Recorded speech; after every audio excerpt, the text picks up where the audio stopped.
Elle permet de créer des images plus vraies que nature et de diffuser de fausses informations. Elle est aussi capable de dépister des cancers. L'Afrique doit-elle craindre l'intelligence artificielle? Quelles applications concrètes? Pour en parler, nous sommes avec nos deux invités. Guillaume Gralet, journaliste à l'hebdomadaire Le Point et chroniqueur chez nos confrères de France 24. Bonsoir. Bonsoir. Et puis le chercheur Seydina Moussa Ndiaye, depuis Dakar, docteur en informatique, professeur à l'Université virtuelle du Sénégal, président aussi de l'Association sénégalaise de l'intelligence artificielle. Bonsoir, merci à tous les deux d'être avec nous. Je commence par vous, Guillaume Gralet. Pour tous ceux qui ont du mal à comprendre un petit peu ce qu'est l'intelligence artificielle dont on parle beaucoup en ce moment, est-ce que c'est juste de dire que c'est une suite de calculs mathématiques qui permettent de reproduire le raisonnement ou le fonctionnement humain? Ouais. C'est trop restrictif. Non, c'est en grande partie ça. Et c'est vrai qu'on en entend beaucoup parler depuis le 30 novembre 2022. En fait, lorsqu'on a libéré ChatGPT un petit peu comme un animal sauvage, qu'on a rendu accessible à tous. Et on s'est rendu compte à quel point l'intelligence artificielle avait fait des progrès. En réalité, pour qu'une intelligence artificielle fonctionne, qu'on pourrait comparer, c'est un autre animal, à un perroquet stochastique, c'est-à-dire un perroquet qui va répondre de manière probabiliste. C'est-à-dire il lui faut beaucoup de contenu. Ce contenu, ça peut être du texte, des images, comme avec Midjourney, des capacités de calcul qu'on a avec les nouveaux processeurs, et puis avec des nouveaux modèles d'apprentissage par renforcement.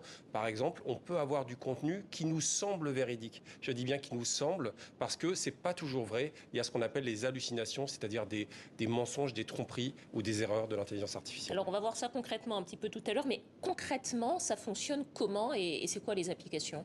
Alors, ça fonctionne en utilisant le contenu, hein, on en a parlé tout à l'heure. Ça peut être, on parle beaucoup des modèles de langue en ce moment.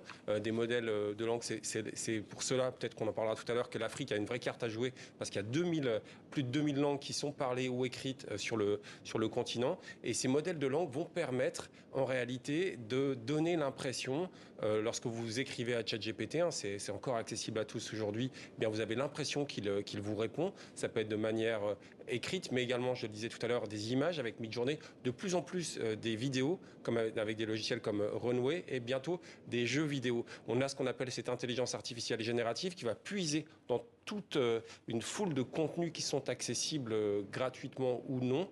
Il y a aussi des problèmes de droit d'auteur. Et ensuite, on va vous produire du contenu qui vous paraît vraisemblable. En clair, ça veut dire qu'on peut poser une question à un ordinateur, à quelqu'un qui est un ordinateur, mais qui va nous répondre. Et on peut dire, exactement. Je ne veux pas dire son nom, mais on peut dire Justine ou Alexa ou Clotilde, comment, puis on lui pose une question et puis elle répond. Oui, elle répond exactement avec un grand aplomb.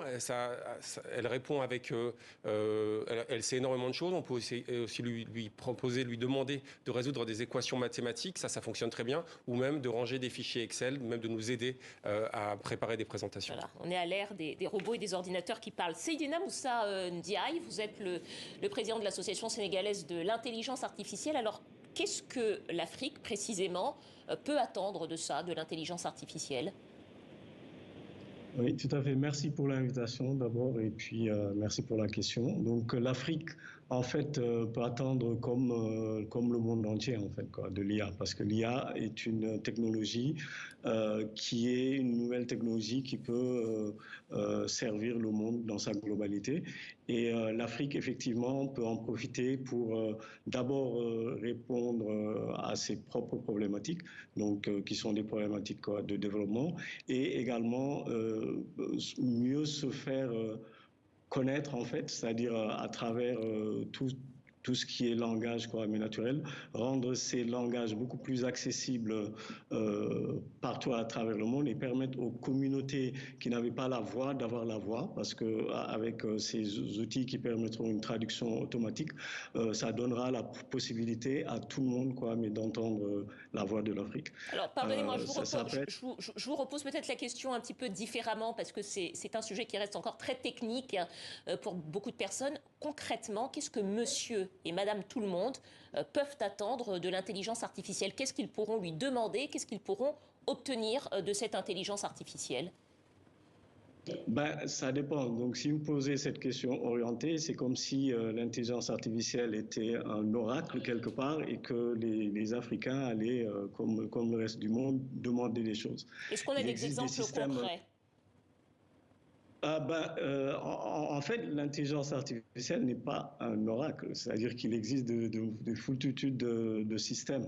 Donc, si vous voulez parler, mais par exemple, de ChatGPT, ChatGPT, c'est une technologie qui est mise à disposition en utilisant tout ce qui est les modèles génératifs et qui a son plus comme ses limites.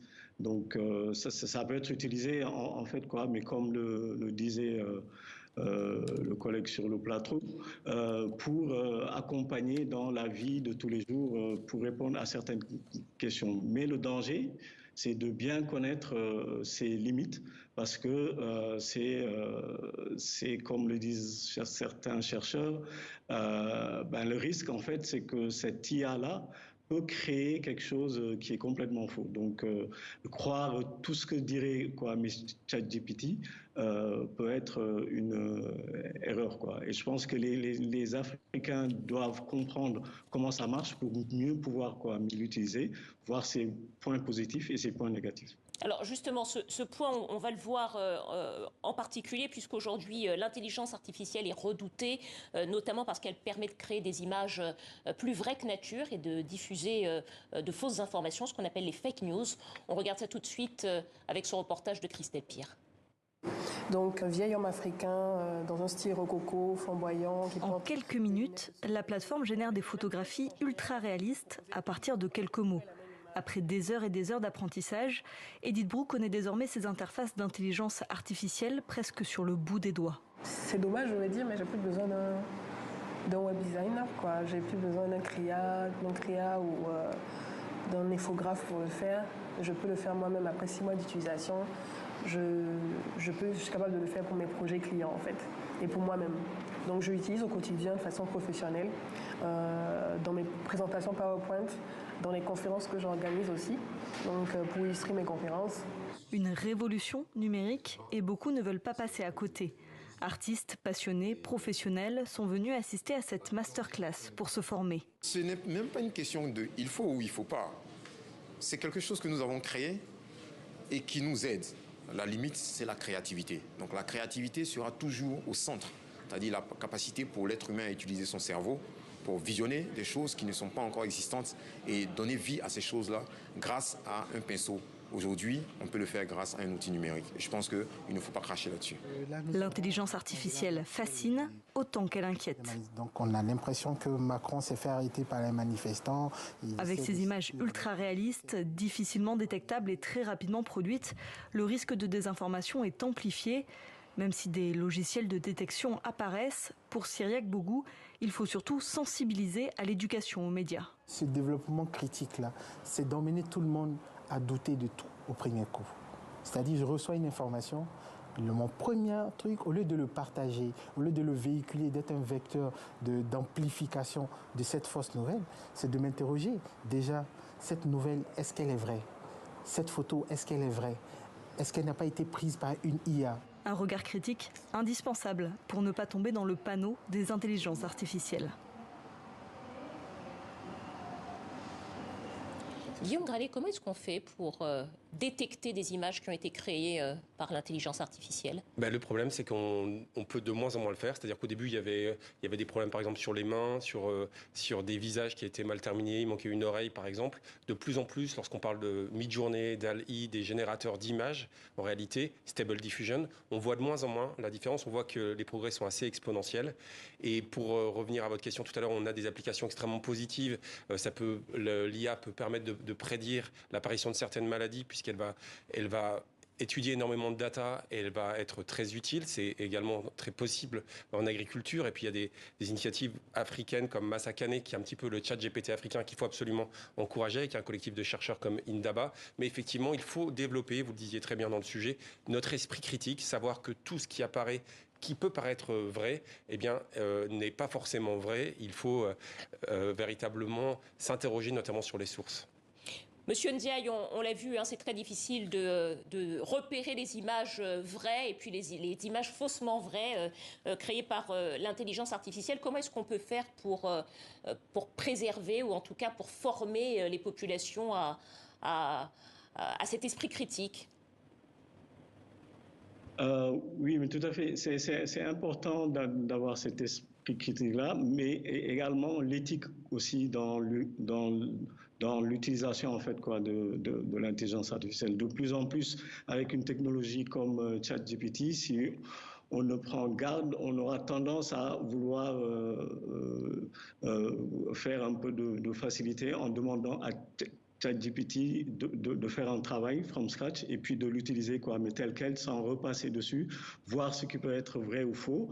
Et donc c'est important, mais pour les jeunes Africains en fait quoi, mais qui découvrent quoi, mais c'est cette technologie, de leur montrer comment est-ce qu'on peut l'utiliser quoi, mais pour améliorer son travail. Mais par exemple, on peut l'utiliser pour faire le résumé quoi, mais d'un texte qu'on est en train quoi, mais d'écrire, ou bien pour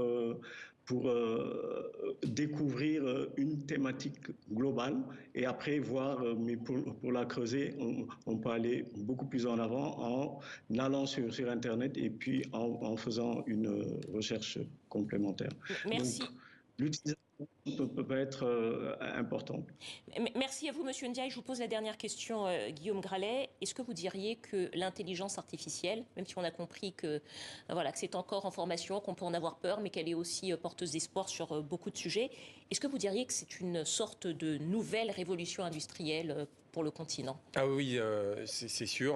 Les spécialistes comparent l'apparition, le développement ces derniers mois de l'intelligence artificielle et à venir à l'apparition d'Internet, à l'apparition du mobile. On va, avec cette intelligence artificielle générative, voir d'autres applications très industrielles. Ça va nous permettre, par exemple, de mettre au point de nouveaux matériaux, de nouveaux médicaments.